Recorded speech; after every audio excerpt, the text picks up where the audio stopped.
매주일 예배를 드릴 때에 제가 주일 예배 예배의 부름 때에 인용하는 이제 그런 구절이죠. 3월부터 저희 이제 우리 교회에서 한 달에 한 번 헌신 예배를 드리도록 이제 그렇게 좀 바꿨습니다. 그래서 아마 3월 달에는 3여전도회, 4월 달에는 4여전도회 이렇게 이제 나갈 겁니다. 아마 여전도회별로 순서가 좀 이렇게 뒤바뀌는 경우도 있겠습니다만, 그래서 헌신 예배를 이제 드릴 때에 우리 성도님들이 이제 몇 가지 이제 저한테 질문해 오신 게 있습니다. 그러니까 가장 많은 빈도수는 기도 어떻게 해야 됩니까? 이제 두 번째는 인도 어떻게 해야 됩니까? 그래서 오늘은 인도에 대한 이야기를 잠깐 하려고 합니다. 그래서 예배학교 첫 번째 시간으로 우리 성도님들이 지극히 다 잘 아시는 그 내용을 한 번 더 반복하면서 예배 인도자가 가져야 되는 어떤 그런 기술이라 그럴까요? 어떻게 예배 인도를 하면 될지 잠깐 살펴보려고 합니다. 우리 성도님들이 잘 아시는 바와 같이 예배의 대상은 누구일까요? 우리가 누구에게 예배하죠? 하나님께. 너무 쉬워서 선물을 따로 준비 안 했습니다. 너무 쉬워서. 그래서 예배의 목적은 하나님께 영광을 돌리는 겁니다. 하나님께 감사하는 것이죠. 그러니까 이제 우리가 하나님 앞에서 이렇게 할 수 있습니다. 하나님 이번에 개업했습니다. 진급합니다. 학위받았습니다. 임직합니다. 결혼합니다.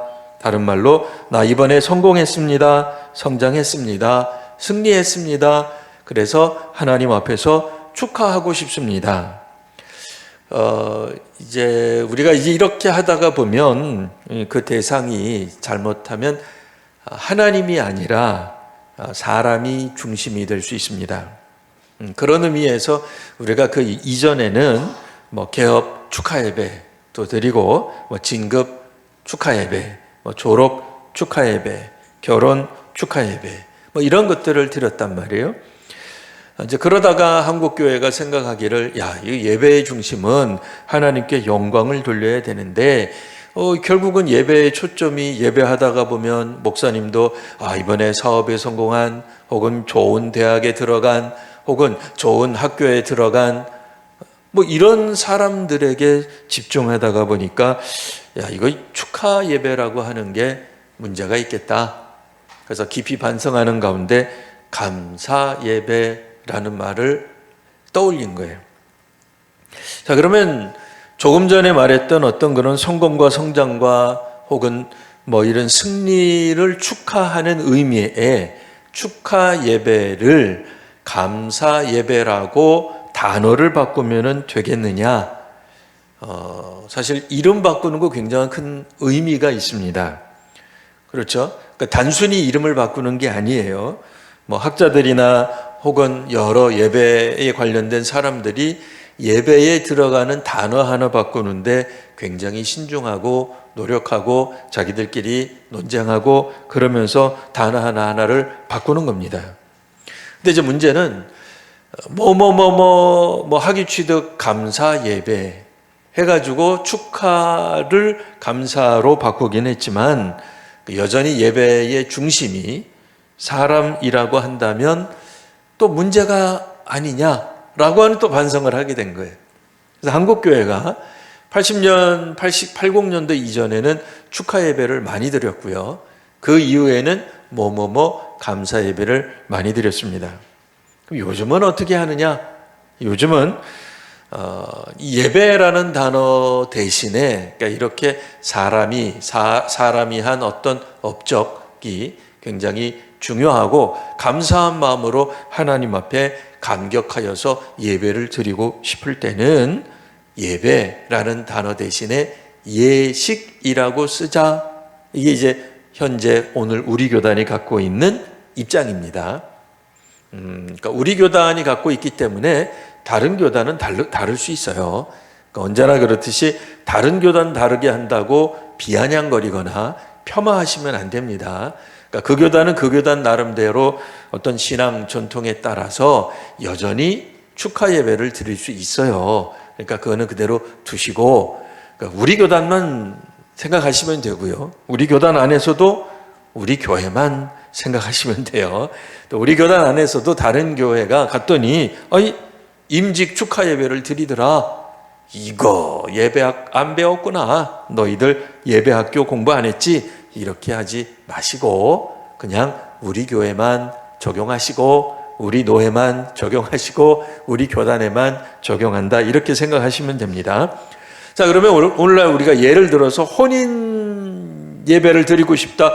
당연히 혼인 예배 드려야죠. 혼인 감사, 그러니까 결혼 감사 예배 드려야지 결혼을 자기 멋대로 하는 겁니까? 아니죠. 우리 믿음의 사람들은 결혼도 하나님이 허락해 주셔서 하는 것이라 굳게 믿기 때문에 결혼 감사 예배 드릴 수 있었다 그 얘기예요. 그러니까 예전에 2000년대 초반까지 그런 예배를 드렸다고 우리의 신앙의 선배들이 다 어리숙하고 형편없고 그런 거 아니에요. 그런 거 아니라고 분명히 말씀드립니다. 요즘 추세를 말씀드리는 거예요. 그래서 우리 교단은 결혼 예배라는 말 대신에 뭐라고 쓴다고요? 결혼 예식이라고 사용한다 그 얘기예요. 그러니까 임직 예배가 아니라 임직 축하, 임직 감사 예배가 아니라 임직 예식. 1부는 예배, 2부는 임직식 이렇게 되는 거예요. 그래서 그러니까 합쳐서 임직 예식 예배도 드리고 그와 관련된 식순도 갖는다 그 얘기예요.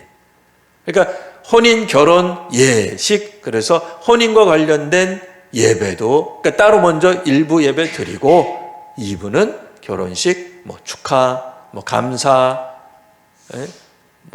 두 부부가 선교사로 헌신하던 뭘 하던 그거는 예식, 그러니까 식순서에 들어간다 그 얘기예요.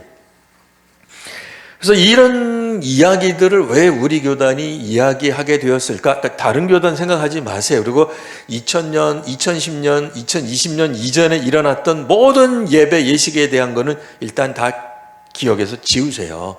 다 지우시고 그러니까 앞으로 우리 이렇게 해나가면 되는 거예요.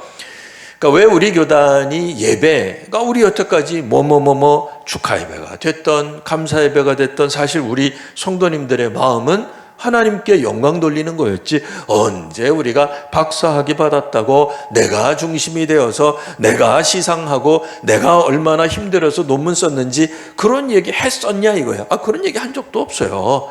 그래도 혹시라도 예배의 중심이 사람이 되어서는 안 되겠다.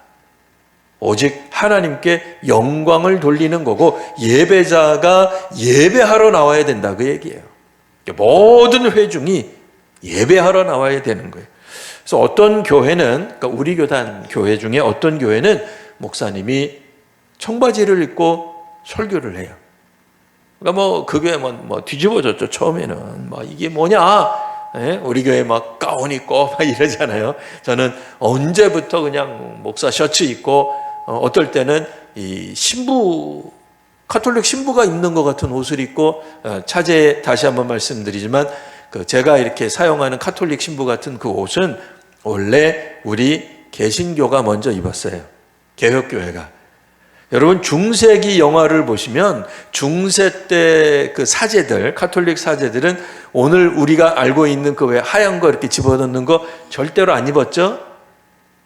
혹시 잘 모르시면 중세기 영화를 보세요. 영화를 보시면 유럽 다루는 영화를 보시면 그렇게 안 입어요. 굉장히 화려한 예식 의복을, 그러니까 예배용, 의존용 그 복식을 갖추고 있지, 이렇게 깔끔하게 하나 갖다가 딱 끼우는 거, 이거는 원래 우리 개신교가 했는데, 어느 순간 이거를 로마 카톨릭에서 가지고 옵니다. 그래가지고, 심지어는 그거를 이제 로만의 어떤 그 옷이다라고 하는 표현을 쓰는데 그게 사실 로마 카톨릭 교회 복장이 아니라 복식이 아니라 우리 개혁교회 복식이에요. 그래서 혹시라도 나중에 제가 그렇게 입는 거 보거든 왜 우리 교회 목사님은 가톨릭 신부를 따라하지 그게 아니에요. 그게 아닙니다. 뭐 여하튼 그러니까 그런 어떤 옷차림이라든지 예배 순서 혹은 심지어는 예배를 드릴 때 왜 이렇게 별것도 아닌 것 같고 사람들 뭐 아무도 신경 안 쓰는데 왜 관심 갖고 그러느냐? 우리 교단이 임의로 아무 데서나 예배 이런 말 쓰지 말자. 혹여라도 사람이 중심이 되어서는 안 되겠다. 사람이 초점이 되는 예배는 좀 곤란하다. 이래서 철저하게 우리가 좀 예배 때 목회자도 우리 자신을 그러니까 설교자가 드러나지 않게 하려고 시커먼 걸로 입는 거다 그랬죠. 시커먼 걸로 입는 거예요. 막 둘러싸는 거예요. 근데 요즘은 이제 이 들어오는 것 때문에 조금 화려해 보이긴 합니다만, 그래서 아까 말씀드렸던 그 어떤 목사님은 그러면 왜 우리 특별히 개혁교단 장로교회는 할 수 있으면은 가운도 다 시커먼 거 입고 여름이 되고 뭐든 뭐 어쨌든 개혁교회 전통은 무조건 시커먼 거 입는 거예요. 그러니까 그런 걸로 다 목사를 감추는 거죠. 낮추는 거예요. 안 보이게 하려고 하는 거예요. 그런데 왜 그 어떤 목사님은 청바지 입고 나오냐? 그러니까 그 목사님이 최근에 자기 입장을 페이스북에 올려놨어요. 자기가 그렇게 입는 이유는 자기도 설교자도 예배자 중에 한 명이기 때문입니다. 그래서 혹시라도 그러면 왜 이런 질문 나올 수 있잖아요. 왜 양복 안 입느냐 말이에요. 그랬더니 청년들이 청바지 입고도 올 수 있기 때문에 그런 청년들이 자신이 생각할 때 가장 깔끔한 옷 입고 온다라고 하는 것처럼 자기도 먼저 그렇게 보이는 거다라고 일단은 우기시더라고요. 근데 이제 그 교회 교인들은 다 이렇게 고개를 끄덕거리는 것 같아요. 그러니까 그런 의도를 가지고 충분한 의도를 가지고 한다 그러면 그것도 일리 있는 것 같아요. 왜냐하면 그 목사님 입장에서는 굳이 목회자가 설교자 가운을 안 입고 어떤 교회는 박사 가운 입고 올라오는 교회들이 있어요. 박사 가운 이렇게 3개 들어가는 거 있어요. 자기 이제 신학 박사다 이거예요. 뭐 목회학 박사다 이거예요. 그래서 박사 가운을 입고 올라오시는 분들이 있는데 사실은 뭐 박사가 설교하는 거 아니잖아요. 목사가 설교하는 거기 때문에 목사 가운에는 이런 게 없어요. 그러니까 이제 그 목사님 입장에서는 그 목사님 주변에 하도 그런 분들이 많다가 보니까 역으로 반대로 나는 평범하게 입겠습니다 라고 이제 하신 거니까 또 교인들이 다 수긍하니까 그거 되는 거고요. 또 큰 의미가 뭐예요? 그렇다고 해서 그 교인들이 우리 목사님은 오늘은 어떤 진을 입고 왔나? 블루 진을 입고 왔나? 아니면 뭐 어디서 리바이스를 입고 그런 거 관심 안 가져요 그 교회. 그러니까 상관없는 거예요. 근데 실제로 어떤 교회들은 꼭 그래서는 아니지만 우리 목사님 무슨 넥타이 입고 왔나? 빨간색이네. 정치적 색깔이 저쪽인가? 파란색이네? 저쪽인가? 그럴 필요도 없는 거죠. 그러니까 설교자는 어쨌든 드러나지 않는 복식을 갖추는 것, 이게 개혁교회가 갖고 있는 정신이다라고 하는 겁니다. 자, 그러면 여기에서 이제 하나 힌트를 얻을 수 있는 거죠. 자, 여러 이제 우리 예배 순서가 있습니다. 우리 주보에도 보면은 뭐 주일 오후 집회는 좀 단촐하지만 주일 낮 예배 순서 보면 굉장히 이렇게 많아요. 근데 이런 순서에 대해서 이제 차차 하나씩 설명해 드릴 건데요. 맨 먼저 나오는 게 인도 이렇게 나옵니다. 오늘 아침에 오전에 인도 선교사님이 오셨는데 그 인도가 아닌 거 다 아시죠? 그 인도 아닙니다. 근데 이 인도라고 하는 말이 예전에는 사회 이렇게 써 있었어요. 기억이 안 나시면 기억을 쥐어 짜보세요. 우리 성도님들이 어렸을 때, 교회 학교 다닐 때, 청소년 시절에, 국민학교 시절에 주보에는 인도자, 인도 이렇게 안 나왔어요. 사회 이렇게 나왔어요. 심지어는 주일 낮 예배도 사회자 이렇게 나왔었어요. 근데 그게 익숙한 언어인데 갑자기 우리 교단이 어느 때부턴가 이거를 사회 이렇게 안 하고 인도 이렇게 바꾸더라 그 얘기에. 왜 바꿨냐 말이야. 다시 한번 말씀드리지만 여전히 어떤 교단에서는 사회라고 나옵니다. 혹시라도 명절 때 시골에 가셔서 그 교회 주보에 사회 나오더라도 놀라지 마시고 또 예배학교 수료 안 했으니까 무식해서 그렇다. 그런 얘기 절대로 하면 안 돼요. 그냥 우리 교단이 예배의 모범에 왜 인도라고 쓰고 있는가, 그것만 아시면 되는 겁니다. 그 전에는 분명히 사회라 그랬고, 지금도 여전히 다른 교단이나 심지어는 우리 교단도 어떤 교회는 주보의 사회라고 나와요. 네, 나옵니다. 자, 이제 전에 분명히 사회라고 하는 말이 뭐냐? 사회는 제가 볼 때는 사실 큰 차이는 없어 보이긴 합니다만, 그래도 사회는 이 문자적으로 보면 회의를 진행하는 행위, 이렇게 돼 있어요. 회의를 진행하는 행위. 근데 이거는 그 사회자가 그러니까 굉장히 중요한 거예요. 사회자가 사회를 잘하느냐 못하느냐에 따라서 결혼식이 뭐 산으로 갈 수도 있고 그렇잖아요. 결혼식 사회 본다고 어떤 그 뭐 신랑 친구 나타나 가지고는 그냥 얄궂게 말이에요. 뭐 어려운 거, 뭐 힘든 거, 도무지 이건 뭐 우리 상식전 유교잖아, 우리 유교. 근데 못할 것 같은데 짓궂게 뭐 부부들 보고 신혼부부에게 막 시키는. 그래서 뭐 어떨 때는 막 웃자고 한 얘기인데 결혼식이 아주 그냥 뭐 심각해지는 경우도 있단 말이에요. 그러니까 사회자의 역량 굉장히 중요한 겁니다. 예. 근데 이 인도라고 바꾸는 건 그럼 왜 바꾸겠느냐 이거예요. 당연히 사회자와 같은 역량을 요구하지 않기 때문이에요. 그러니까 어떤 그런 우리 그런 거 있잖아요. 뭐 주말에도 보거나 뭐 주일에, 그러니까 일요일이죠. 이렇게 가보면은 뭐 음악회 같을 때 보면은 사회자, MC라고 요즘 보통 이야기를 합니다만, 진행자가 나와서 하는데, 야, 정말 아나운서, 뭐 베테랑 아나운서는 뭐 원고도 뭐 보지도 않으면서 얼마나 그 어려운 단어들을 틀리지도 않고, 저희들 같으면 요즘 새로 나온 뭐 가수 그룹들 이름도 헷갈려요. 그런데 하나도 안 틀리고 막 이야기하고 너무 부드럽게 진행을 해요. 연말에도 뭐 연말 시상식 때 그 사회자들 보면은 얼마나 매끄럽게 진행하는지. 그러니까 우리도 예배 사회자가 얼마나 힘드냐 말이에요.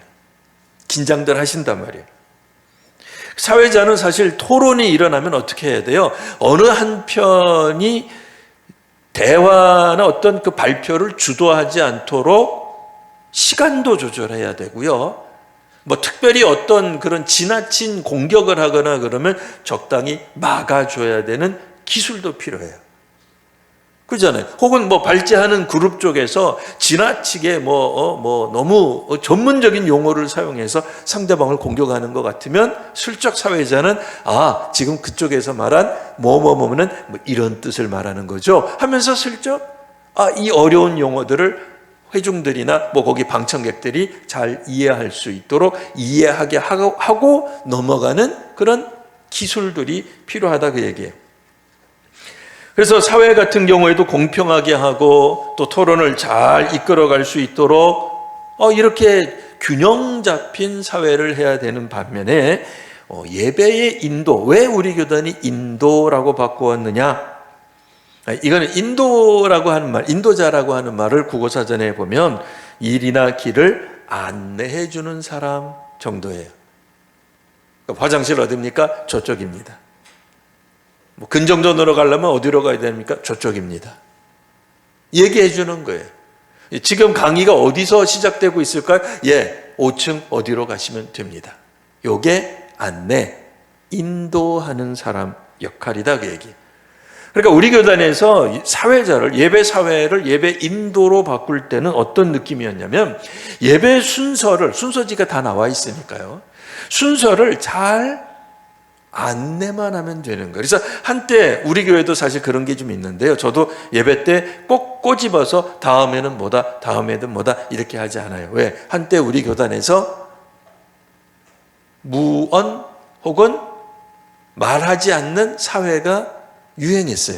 그냥 주보만 보고 물 흘러가듯이 그냥 순서대로 진행하는 거예요. 사실 우리 교회 같이 한 교회에서 예배 순서를 하나도 안 바꾸고 수십 년간 한다 그러면 사실 뭐 예배 순서 이야기해 줄 필요가 뭐가 있어요? 다 뭐 다음에는 뭐 할 거고 뭐 다음에 뭐 할 건 다 아는데 굳이 거기에 들어가 가지고 이야기할 게 뭐 있냐 말이에요. 그리고 실제로 예배는 뭐냐? 예배는 우리 교단에서는 예배자가 회중이죠.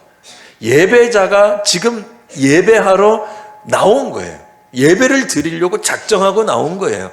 뭐 송아지 코 깨가지고 끌어와가지고 여기 억지로 앉힌 게 아니라 기본적으로 예배를 드릴 작정을 하고 와 앉아 있기 때문에 예배는 이 회중들은 내버려둬도 예배 잘 드려요. 예배 순서에 따라 내버려둬도 괜찮다 그 얘기예요. 그래도 혹시라도 중간중간에 끊어지면 안 되니까 예배 인도자를 둔 겁니다.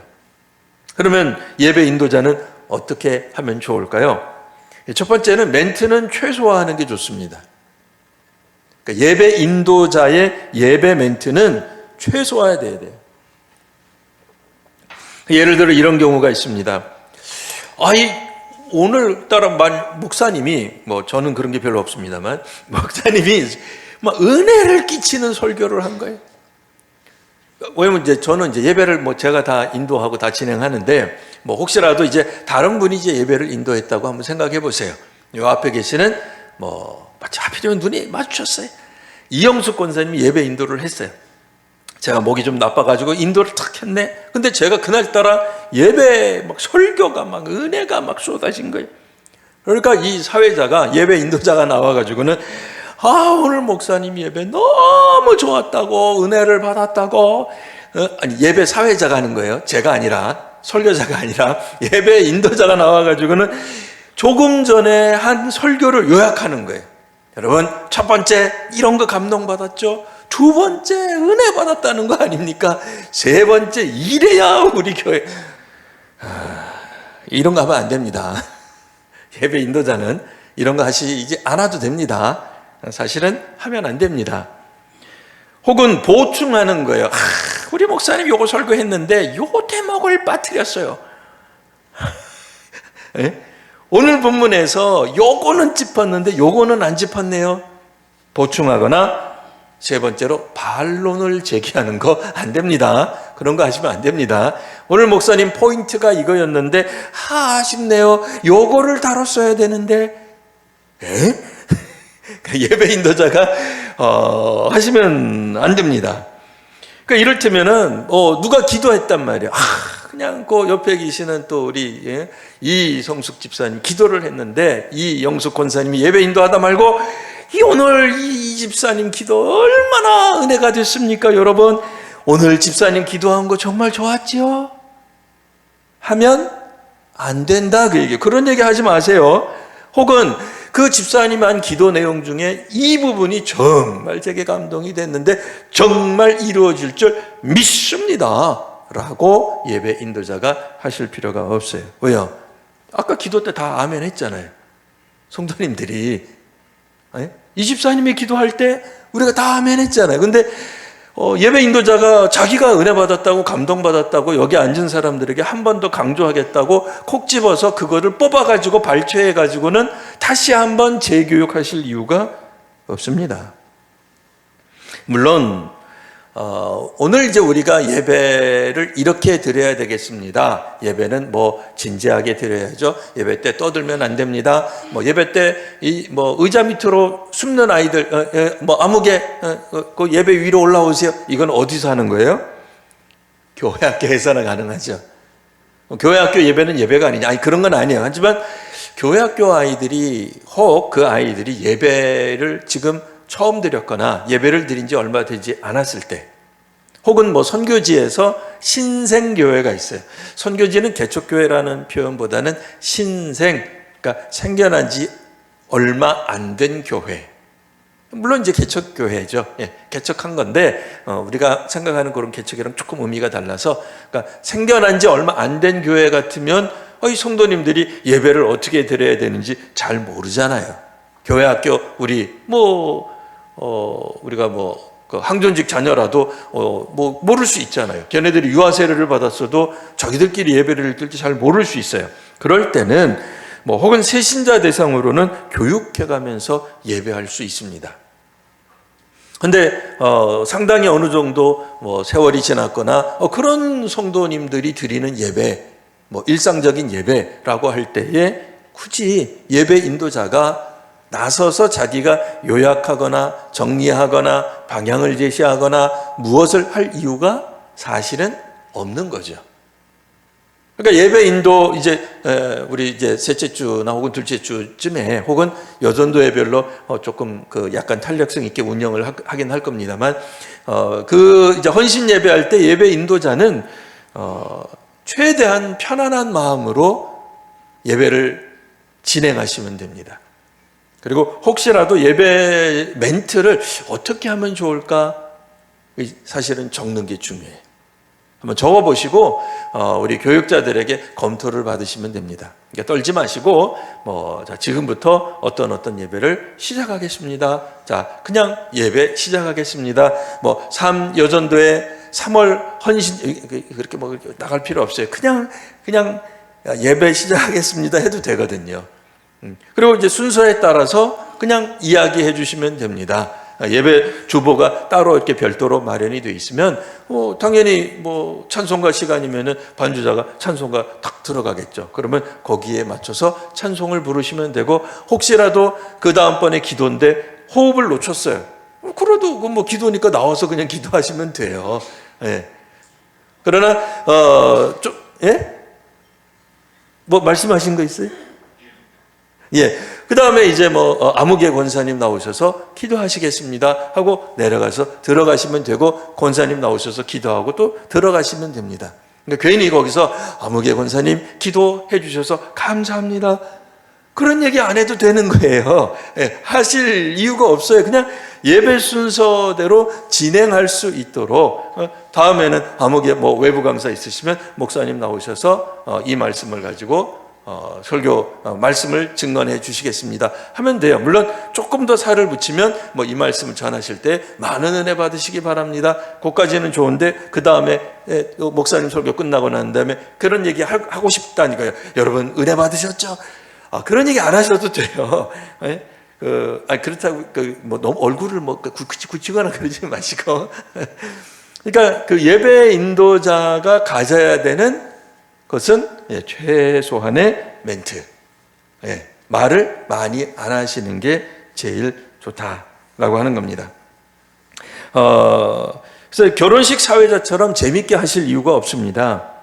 교장 선생님이 훈화하는 것처럼 성도님들에게 교훈을 주려고 오늘 예배 포인트를 다시 한번 강조하려고 하지 않으셔도 됩니다. 혹시라도 간혹 이런 분들도 있어요. 특정 자기 신념을 꼭 이렇게 투영해서 이렇게 하시는 분들이 있습니다. 이를테면 본의 아니게 정치적 신념을 드러내거나 회중들하고 상관없이 혹은 어떤 가치관을 자꾸 이렇게 하거나, 근데 그런 건 하지 마시고 예배의 초점은 하나님께 영광을 돌리는 것이기 때문에 예배 인도자는 가급적이면 예배 설교자가 옷을 입니까? 옷하고 비슷해. 옷을 어쨌든 우리 교단은 시커멓게 그냥 좌우지간 안 보이게 양복 입어도 되고요. 그러니까 저는 청바지 입고 그렇게 하진 않겠습니다만 필요에 따라서는 적절하게 갖춰서 입는 것, 그 정도면은 되는 거죠. 그러니까 그런 것처럼 예배 인도자는 할 수 있는 대로 재미있게 하실 이유도 없고 교훈을 주실 이유도 없습니다. 그리고 특별히 자신이 어떤 특정한 가치관을 가르치시려는 생각은 일단 접어두시고, 예배 드리러 오신 예배자가 그 예배에 몰입할 수 있도록 잘 예배 순서를 안내하시면 되겠습니다. 자, 예배는 하나님께 드리는 겁니다. 예배는 오늘 우리가 읽은 말씀에 따르면 신령과 진정, 이거 옛날 번역이고요. 지금 번역은 영과 진리로 예배할지니라 되어 있어요. 우리말로는 이게 잘 드러나 있지 않아요. 그래서 하나님은 영이시니 그것까지는 알겠어요. 근데 예배하는 자가 영과 진리로 예배하라, 이게 도대체 무슨 말인가? 자, 이 말을 그러니까 어떤 영어 성경에서는 그냥 제가 영어는 새벽에 했기 때문에 읽지 않고 그냥 영어를 제가 보면서 우리말로 바꿔서 말씀을 드리겠습니다. 24절 그 영어 번역, 영어로 된 거를 제가 얘기하는 거예요. 하나님은 영이십니다. 그리고 예배를 드리는 사람은 진리를 따라 하나님께 예배하기 위해 성령의 인도하심을 받아야 합니다. 이렇게 되어 있어요.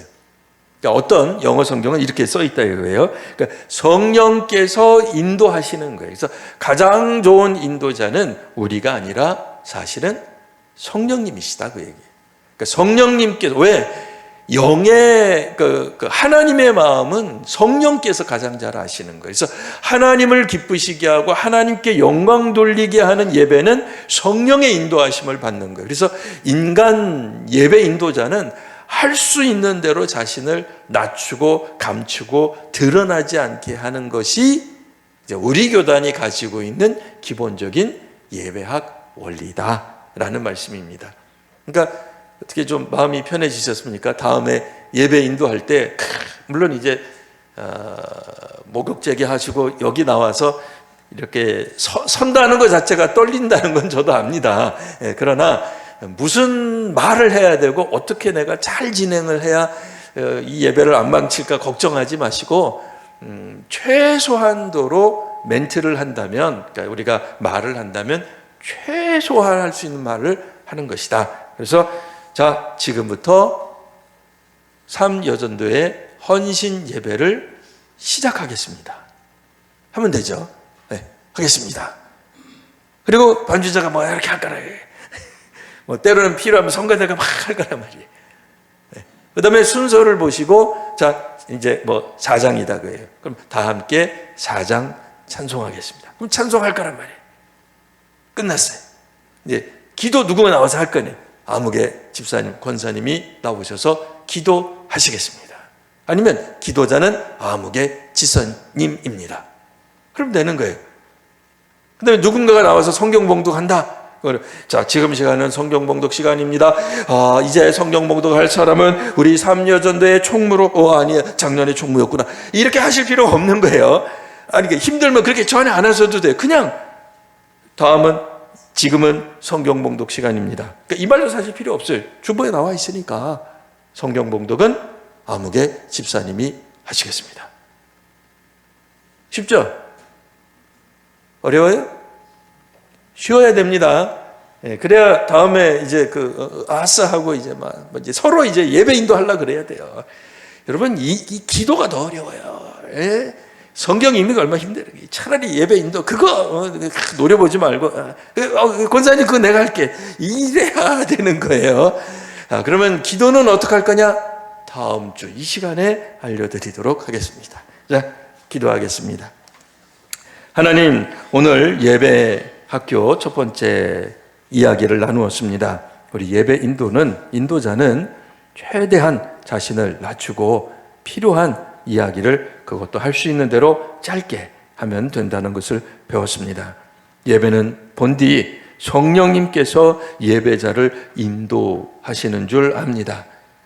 그러니 예배 순서와 관련된 모든 사람들은 할 수 있는 대로 정말 예배에 방해되지 않도록 우리 자신을 낮추는 훈련과 또 연습을 잘 하게 하여 주옵소서.